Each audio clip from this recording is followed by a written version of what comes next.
お願いします。はい。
や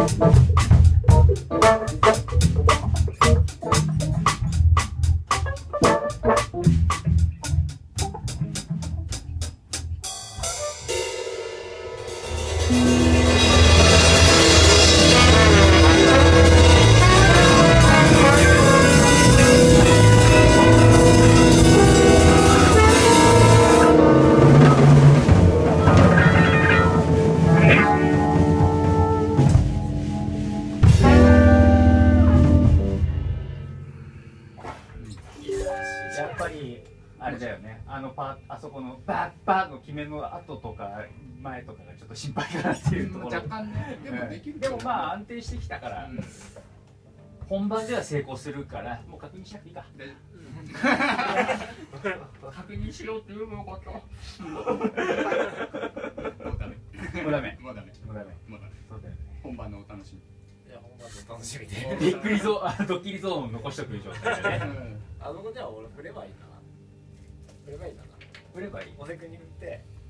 あ、そうそう、振りを一応やって。振ってこれで。そうそうそう。でこれで一応。これ。マイク。それまでは石すごっこ。石すごっこ。それまではもうなんか自分の尺度で好きに。ああ、まあまあ。そんな尺にとらわれずにできる。あ、もうなんか無理だなと思ったら。もうダメ。でもおせくの場合歌もあるから。筋トレ。筋トレ。ナマスみたいな。そうだね。なんか一番心配なところはなんか。いやいやいや、これはやっぱさ、パンドラの箱は最後まで玉手箱って知ってるみたいな。すげえ。ドキドキするね。何も入ってないんだよ。でもできるよ。大丈夫大丈これから入れてもらうってことでね。夫。大丈夫かな。装飾はね。そうだから。サブさんと1分後やったらまあゆっくりしよう。ゆっくりもうぼんやりタイムで。